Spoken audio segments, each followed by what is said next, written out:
Hello friends, आज हम पढ़ने वाले हैं फर्स्ट ईयर सेकंड सेमेस्टर का हिस्ट्री का चैप्टर। तो यहाँ पर जो है चैप्टर का नाम है नई दिल्ली का निर्माण, शाही विचारधारा और शहरी आकृति विज्ञान। तो इसमें हम आज पढ़ने वाले हैं कि आखिर जो नई दिल्ली है उसकी स्थापना किस तरह से की गई, कैसे वायसराय हाउस, सचिवालय भवन, ये सारों का निर्माण क्या है, कैसे हुआ है। तो आज हम क्या है इसके बारे में जानेंगे। तो जो नए शाही शहर को बसाने के लिए क्या है 1912 में एक दिल्ली नगर योजना समिति की स्थापना की गई थी। यानी कि 1912 में एक समिति बनाई गई थी जिसके द्वारा क्या है दिल्ली का निर्माण कैसे होगा, कहाँ करना है और कैसे करना है, उसके बारे में क्या है समिति बनाई गई। ठीक है, यहाँ पर जो मेन इमारतें थी वो थी वायसराय हाउस और सचिवालय भवन। ठीक है, इनका मेन मतलब रीज़न यही था कि इन्हें बनाया जाए। ठीक है, इसलिए क्या है इस योजना समिति को बनाया गया था। साथ ही साथ क्या है उसका विकास करना एवं नक्शे बनाने का दायित्व क्या है इस समिति को सौंपा गया था। तो 1912 में अब एक लुटियंस नाम का एक व्यक्ति आता है जो अंग्रेज है। ये क्या है इस समिति का सदस्य बना हुआ था और इसने ब्रिटिश सरकार की प्रमुख इमारतों के निर्माण के लिए क्या है वास्तुकारों के चयन के लिए प्रतियोगिता आयोजित करी। ठीक है, यानी कि बोला हम एक कंपटीशन रखेंगे और किस किस के साथ रखा वो देख सकते हैं हम। भारत के साथ वर्मा यानी कि आज के म्यांमार, श्रीलंका और अन्य ब्रिटिश द्वीपों में रहने वाले सभी निवासियों के लिए क्या है ये प्रतियोगिता रखी गई थी कि जो भी वास्तुकार हैं वो यहाँ पर मतलब चयन करने के लिए रखी थी कि जो भी अच्छा अगर इस कंपटीशन में जीतेगा वही क्या है नई दिल्ली के निर्माण में काम करने का करेगा। ठीक है, तो आगे हुआ क्यों कि जो कंपटीशन था यानी कि जो प्रतियोगिता थी बाद में बंद कर दी गई। यानी कि इसका क्या है इसको मना कर दिया गया कि ये नहीं होगी। तो आखिर इसका कारण क्या था बंद होने का, वो इसलिए था क्योंकि इस समय तक जो निर्माण स्थल का जो चयन है वो नहीं किया गया था। यानी कि आखिर बनाया कहाँ जाए नई दिल्ली को। ठीक है, यानी कि नई दिल्ली का निर्माण करना है तो उसके लिए स्थल ज़रूरी है यानी कि स्थान ज़रूरी है, मगर वो अभी तक चुनाव नहीं किया गया था और ना ही उसकी कोई रूपरेखा तैयार की गई थी कि जैसे नक्शा कैसे बनाना है, किस तरह से उसका स्ट्रक्चर होगा, कुछ भी बनाया गया नहीं था। अब जो लॉर्ड हार्डिन थे उन्होंने क्या है रूपरेखा के चयन एवं परीक्षण लुटियंस और बेकर, यहाँ पर बेकर आएगा, ठीक है यहाँ पे गलत हो गया, ने क्या है 1913 को यह निर्णय लिया गया कि अब कोई प्रतियोगिता आयोजित नहीं होगी। ठीक है, 1913 में क्या हुआ 1913 में जो है इस प्रतियोगिता को रद्द कर दिया गया। मगर क्या है उन्होंने यहाँ पे लुटियंस और बेकर जो था उसको ये चयन परीक्षण के लिए दिया गया कि तुम ये क्या है जो वास्तुकार है तुम खुद चुनाव करो। ठीक है, तो लुटियंस से बेकर को प्रमुख वास्तुकार, प्रमुख वास्तु सलाहकार के रूप में नियुक्त किया गया। जो लुटियंस था और जो बेकर था इन दोनों को क्या है एक वास्तुकार बना दिया गया। ठीक है, एक को बनाया गया प्रमुख वास्तुकार, ठीक है, तो दूसरे को बना दिया वास्तु सलाहकार के रूप में नियुक्त कर दिया गया। ठीक है, इसके बाद आगे है कि समिति ने दिल्ली नगर निर्माण छावनी के लिए 15 वर्ग मील और शाही शहर के लिए 10 वर्ग मील क्षेत्र की आवश्यकता पर दबाव दिया। यानी कि उन्होंने कहा कि भाई हमें कितनी चाहिए, हमें 10 वर्ग मील 15 वर्ग मील क्या है शाही शहर के लिए क्षेत्र चाहिए। ठीक है, उन्होंने इस पर दबाव दिया जिसके परिणाम स्वरूप शाही शहर के निर्माण के लिए अनेक स्थलों या स्थानों पर विचार किया गया। यानी कि कई सारे स्थानों को देखा गया, निरीक्षण किया गया कि कौन सा बेटर ऑप्शन है हमारे पास नई दिल्ली के निर्माण करने के लिए। ठीक है, कहाँ पे हम सचिवालय बना सकते हैं और कहाँ पे वायसराय हाउस बना सकते हैं। ठीक है, अगर पहले स्थान जो इन्होंने कई सारे स्थान देखे तो पहला स्थान था उत्तरी दिल्ली का किंग्सवे कैंप जो यमुना नदी के पूर्वी है, ये पूरी नहीं है, ठीक है, पूर्वी तट पर स्थित क्षेत्र है। ठीक है, तो इन्होंने सबसे पहला क्षेत्र देखा जो था उत्तरी दिल्ली का किंग्सवे कैंप। ठीक है, ये यमुना नदी के पूर्वी तट पर क्या है बसा हुआ था और ये क्षेत्र ऐतिहासिक संबद्धता के अभाव और बार बार बाढ़ की चपेट में आने के कारण इस स्थान को अस्वीकृत कर दिया गया। यानी कि क्या हुआ सबसे पहला चुनाव इन्होंने उत्तरी दिल्ली के किंग्सवे कैंप को करा, मगर क्या है इसमें एक ऐतिहासिक संबंध ना होने के कारण यानी कि कोई इतिहास नहीं था जुड़ा हुआ यहाँ पर और बार बार बाढ़ आ जाती थी जिस कारणवश क्या है यहाँ पर क्या है इसे मना कर दिया गया कि यहाँ पे निर्माण नहीं होगा। इन्होंने फिर से दूसरा स्थल चुना। दूसरा स्थल था यमुना के पश्चिम तट पर स्थित दिल्ली के उत्तर में स्थित स्थल था। ठीक है, ये इस क्षेत्र में क्या है भूमि का अधिग्रहण और प्रबंधन ब्रिटिश सरकार की दृष्टि से अधिक महंगा था। यानी कि बहुत ज़्यादा जो भूमि थी बहुत ज़्यादा महंगी थी जिस कारण क्या है शाही शहर के निर्माण के लिए अस्वीकृत कर दिया गया। रिज क्षेत्र को भी शाही शहर का निर्माण के लिए अस्वीकृत कर दिया गया। ठीक है, जो रिज क्षेत्र था उसे भी क्या है मना कर दिया गया, क्योंकि विद्रोह जो स्मारक के बगल में कोई भी नई इमारत खड़ी नहीं की जा सकती थी। यानी कि वहाँ पर क्या है, जो विद्रोह हुआ था उस टाइम के स्मारक बने हुए थे, तो वो क्या है वहाँ इमारतें खड़ी नहीं की जा सकती थी उनके अनुसार। ठीक है, उनका मानना था कि ये क्षेत्र क्या है, एक उद्यान से अधिक कुछ नहीं है, यानी कि ये गार्डन से अधिक कुछ हो नहीं सकता है। ठीक है, इसके कुछ बन नहीं सकता। तीसरा स्थल दक्षिण में पहाड़ियों के पश्चिम ढलान था, रोहिता सराय तक फैला हुआ था। यह क्षेत्र चट्टानी था, किंतु यह क्षेत्र दिल्ली के दृश्य को छुपा देता था और इस क्षेत्र को भी कोई ऐतिहासिक महत्व नहीं था, जिस कारण इसे भी क्या है शाही निर्माण के लिए अस्वीकृत कर देगा।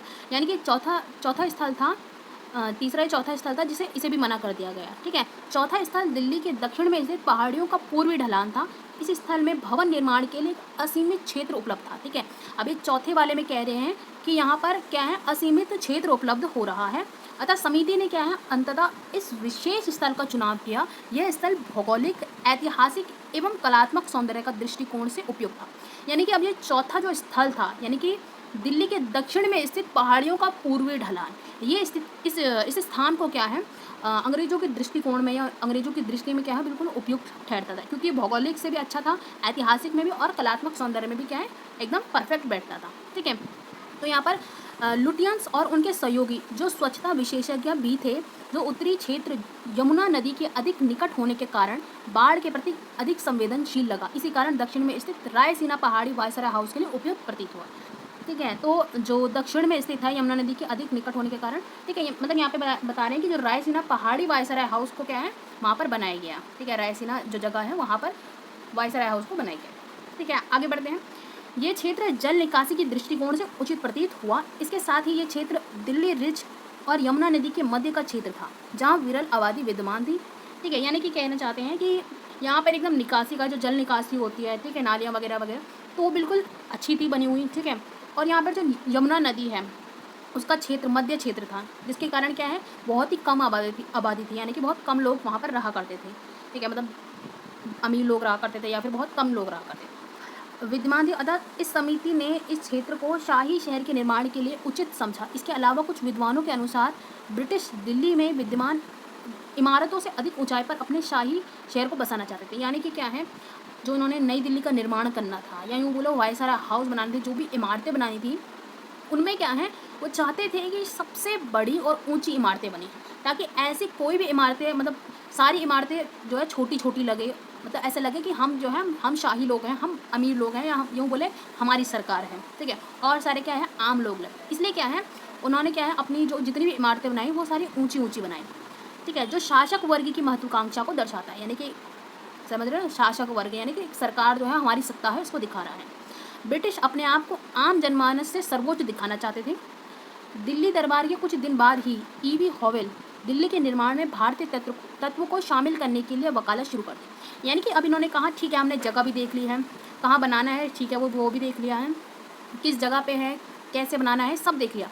बट अब क्या है वो कह रहे हैं, ईवी हॉवेल कह रहे हैं कि हमें क्या है जो भारतीय तत्व हैं, जो इंडिया कला है, जो इंडिया के पास जो कला है, ठीक है, वास्तुकला है, उसको क्या है हमें अपनी इन इमारतों में लाना चाहिए। यानी कि हम अंग्रेज़ों और भारतीयों का क्या है मिक्स देखना चाहते हैं कि जो वास्तुकला है। ठीक है, ये किसने कहा था, ईवी हॉवेल ने कहा था। ठीक है, उनके अनुसार ये कहना था। और आगे कहते हैं कि वकालत शुरू कर दी। उनके अनुसार इस प्रकार अंग्रेज भारतीय भवन निर्माण पद्धति और परंपरा को पुनः जीवित कर सकते हैं। यानी कि कहते हैं कि जो भारतीय भवन निर्माण है, जो शैली है, उसको हम फिर से निर्मित करेंगे, मतलब पुनः जीवित कर देंगे। जो पहले क्या है कहीं ना कहीं वो बहुत पीछे रह गई थी या ख़त्म हो गई थी या लुप्त हो गई थी, उसको क्या हम बढ़ावा देंगे, जिसे भारतीयों ने 17वीं 18वीं शताब्दी में खो दिया था। पश्चिमी तकनीकी और पद्धति के माध्यम से भारतीय परंपरा को पुनः जीवित किया जा सकता है।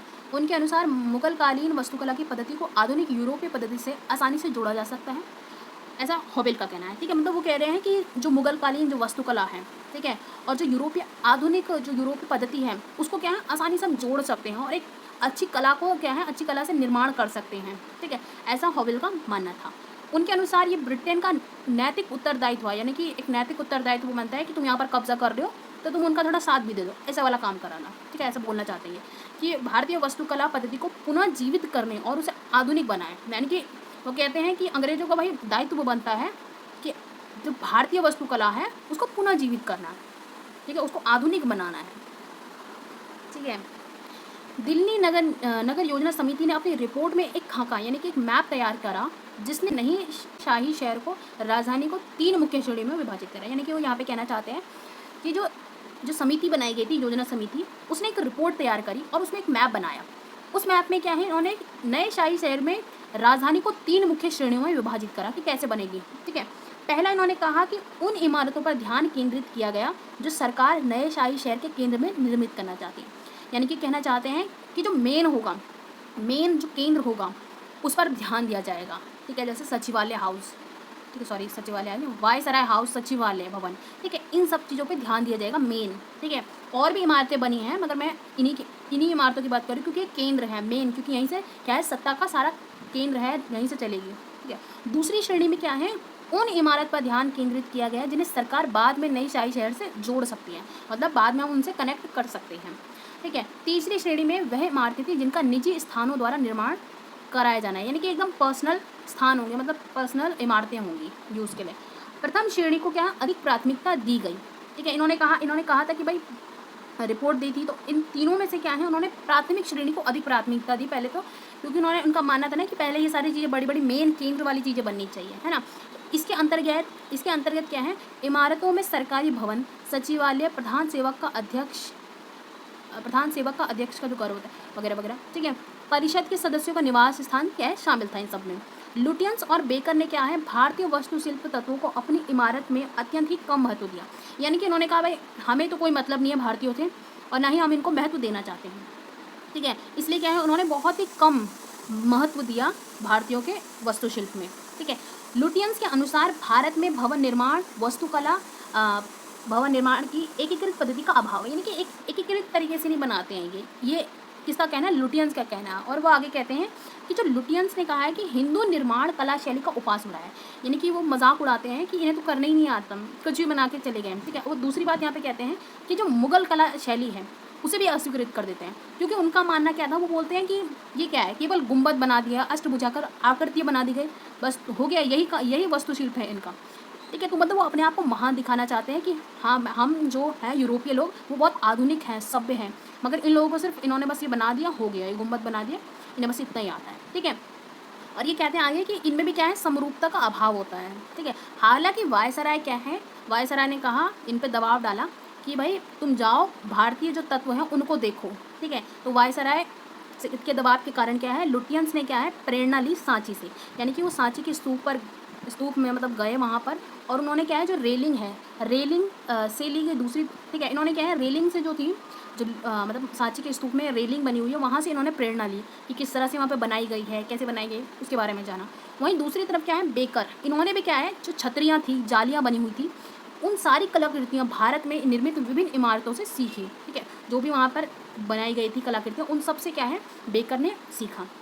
इस प्रकार कुछ सजावटी भारतीय तत्वों को क्या है, शाही शहर के मुख्य इमारतों में सम्मिलित किया गया, यानी कि भारतीय तत्व और जो यूरोपीय तत्व है उनको मिलाकर बनाया गया था। ठीक है। नई शाही शहर। लुटियंस ने अपने विचार के अनुसार वायसराय हाउस में शाही शहर को मुख्य केंद्र बिंदु बनाया, यानी कि उनका मेन केंद्र बिंदु कौन है, वायसराय हाउस है, और इस वायसराय हाउस को सर्वाधिक महत्व दिया गया। लुटियंस ने शाही शहर का मानचित्र तैयार किया, इसके साथ ही मुख्य इमारतों, वायसराय हाउस और संसद भवन के निर्माण में मुख्य भूमिका निभाई। ठीक है। मतलब ये सारा मानचित्र तैयार करना, इमारतों का निर्माण करना, ये सारी मेन क्या है, लुटियंस ने करा। वहीं जबकि बेकर जो था, उन्होंने क्या है, अन्य जो अधिकारियों को केंद्रीय सचिवालय जैसी इमारतों के निर्माण का मुख्य दायित्व प्रदान किया, यानी कि इन्होंने क्या है, जो सचिवालय जैसे भवन है उनका निर्माण कराने में क्या है, काम करा। उपयुक्त इमारतें साम्राज्य के आदर्श के आधार पर निर्मित की गई, जिसमें यूरोपीय, रोमन, शास्त्रीय वास्तुकला के आधार पर इन इमारतों का निर्माण किया गया था। और यह रोमन शास्त्रीय वास्तुकला का उद्भव पुनर्जागरण के हुआ। ठीक है। जो यूरोपीय और रोमन शास्त्रीय वास्तुकला के आधार पर इन सब चीज़ों को बनाया गया था। और साथ ही क्या है, ये कह रहे हैं कि जो पुनर्जागरण का जब उद्भव हुआ था उस टाइम पर ये सारी चीज़ें निर्माण की गई थी। ठीक है। उस दौरान हुआ था।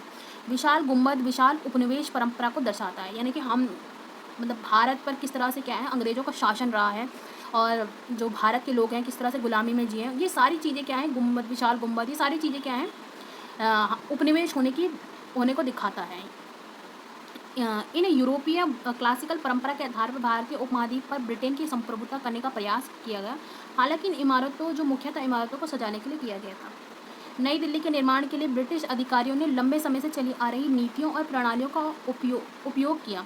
ठीक है, यानी कि यहाँ पे बोल रहे हैं जो नई दिल्ली का निर्माण है और ब्रिटिश अधिकारी जो हैं इन्होंने क्या है, जो लंबे समय से आ रही जो नीतियाँ इन्होंने बनाई थी और जो भी प्रणालियाँ थी उसका उपयोग करा। और यहाँ पर जो लॉर्ड कॉर्नवालिस है इनके द्वारा क्या है 1793 में, कब 1793 में बंगाल में लागू की गई एक स्थायी बंदोबस्त प्रणाली के समान ही दिल्ली में राजनीतिक आर्थिक प्रणाली विकास पर अंग्रेजों ने नई राजधानी के लिए भूमि अधिग्रहण किया। यानी कि क्या है, बंगाल में किस तरह से 1793 को में स्थायी बंदोबस्त तरीके से क्या है कर लिया जाता था, किस तरह से टैक्स वसूला करते थे, ठीक वैसे क्या है मतलब भूमि को ले लिया जाता था। ठीक है, उसी प्रकार क्या है दिल्ली में भी कुछ इसी तरह से किया जाने लगा। यहाँ पे भी क्या है जो भूमि अधिग्रहण है वो किया जाने लगा, यानी कि भूमि को क्या है ले लिया जाता था, वो भी किस चीज़ के लिए, राजधानी बनाने के लिए, नए शाही शहर को बसाने के लिए। औपनिवेशिक दिल्ली जिले में संपत्ति अधिकारों को पुनर्विवाह परिभाषित करने की आवश्यकता पड़ी, किंतु भूमि अधिग्रहण कानून मुक्त व्यापार सिद्धांतों पर आधारित थी। ठीक है, यहाँ पे पुनर्विवाह गलत है, यहाँ पर कुछ और आएगा। ठीक है, कई जगह प्रिंटिंग मिस्टेक हो सकती हैं, ठीक है, उन्हें इग्नोर करना। जिसके कारण दिल्ली क्षेत्र में कई किसान भूमिहीन हो गए और उन्हें कोई मुआवजा भी प्राप्त नहीं हुआ। यानी कि सिंपल सी बात इस पैराग्राफ में कह रहे हैं कि यहाँ पर जो है 1793 में जिस तरह से क्या है कॉर्नवालिस ने क्या है भूमि अधिग्रहण स्थायी बंदोबस्त किया था बंगाल में, ठीक वैसे ही उन्होंने दिल्ली में भी करा। और यहाँ पर क्या है किसानों पर क्या है इतना टैक्स लगाते थे कि उन्हें अपनी भूमि देनी पड़ जाती थी कि भाई हमारे पास है नहीं तो आप हमारी भूमि ले लो, और क्या है फिर ऐसे ऐसे करके क्या उनकी भूमि भी उनके हाथ से चली जाती थी। ठीक ऐसे क्या है इन्होंने भूमि अधिग्रहण का ये सारा दिल्ली में भी सिस्टम फैला दिया था, जिसके कारण क्या है दिल्ली क्षेत्र में कई किसान क्या है भूमिहीन हो गए थे, यानी कि अब उनके पास बिल्कुल भी भूमि नहीं बची थी। इसके विपरीत जो बड़े जमींदार थे उनके पास क्या है भूमि से संबंधित दस्तावेज और ब्रिटिश अधिकारियों के गहरे संबंध के कारण मुआवजा और आर्थिक लाभ प्राप्त करने में सफल हो गए। यानी कि क्या है जो जमींदार थे वो तो भाई बहुत अमीर रहा करते थे, उनका काम यही था कि भूमि छीन लेना, ठीक है, भूमि हड़प लेना, तो वो अंग्रेजों के लिए काम करते थे, यानी कि ब्रिटिशों के लिए काम करते थे।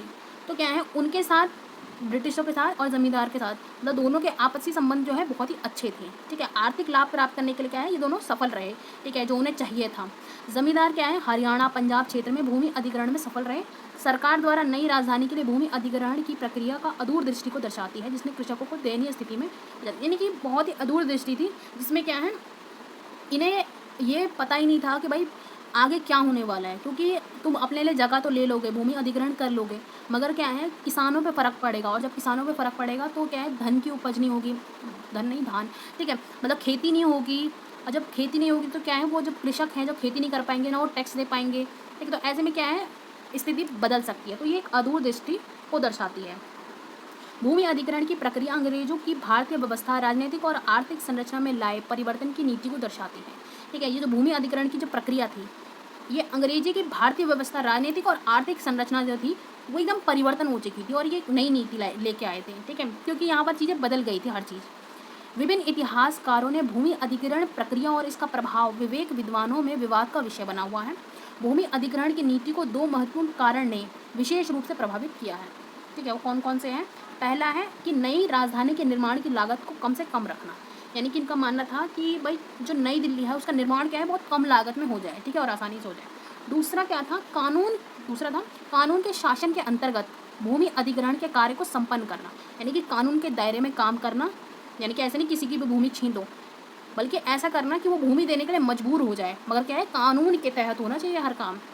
ठीक है, इस भूमि अधिग्रहण की प्रक्रिया को संपन्न करने के लिए औपनिवेशिक सरकार ने भूमि अधिग्रहण अधिनियम 1894 का सहारा लिया। ठीक है, यानी कि भूमि अधिग्रहण अधिनियम 1894 था, उसी के सहारे क्या है जितनी भी किसानों की भूमि थी उन पर क्या है अपना शिकंजा अंग्रेजों द्वारा लगाया गया।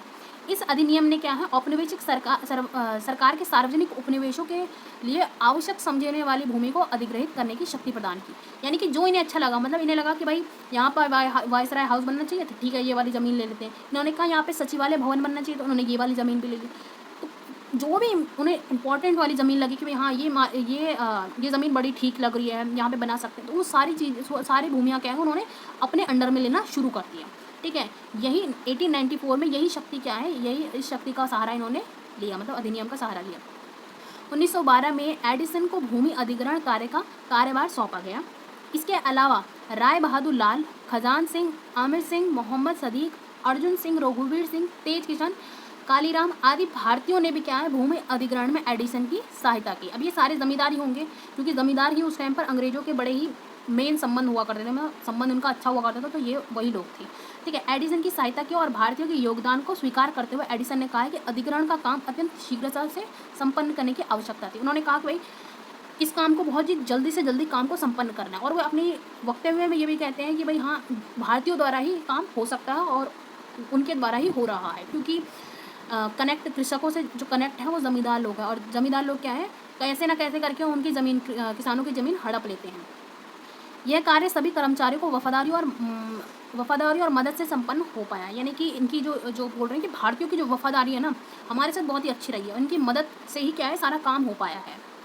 ठीक है, ब्रिटिश अधिकारियों ने भले ही उच्च पदों पर कार्य किया हो, लेकिन भारतीयों के सहयोग के बिना इसको संपन्न नहीं किया जा सकता। मतलब यहाँ पर वो कह रहे हैं कि अंग्रेज तो चलो ठीक है वो बड़े अधिकारी थे, उनका तो काम था, मगर जो छोटे छोटे ये जो लोग थे भारतीय लोग, इन्हीं की वजह से क्या है आज हम दिल्ली में अपनी एक नई राजधानी को बना सके हैं। किसके सहयोग से? भारतीयों के सहयोग से। तो यही था आज के मतलब यही था चैप्टर में। तो हमने जाना कि किस तरह से जो है अंग्रेज़ों द्वारा क्या है शाही शहर का निर्माण किया गया। ठीक है, किस तरह से जो नई दिल्ली थी उसे किस तरह से स्ट्रक्चर किया गया है, किस योजना समिति द्वारा बनाया गया, कौन कौन जो लुटियंस एंड बेकर थे उनके द्वारा क्या है वास्तुकार, ठीक है, उनके द्वारा काम किया गया, कहाँ कहाँ से उन्होंने प्रेरणा ली, इनके बारे में आज हमने जाना। तो यही था नई दिल्ली का निर्माण, शाही विचारधारा और शहरी आकृति विज्ञान। आई होप सो गाइज आपको वीडियो अच्छी लगी होगी। अच्छी लगी तो प्लीज़ लाइक शेयर सब्सक्राइब करें। मिलते हैं इसी तरह की अमेजिंग वीडियो में, तब तक के लिए बाय बाय।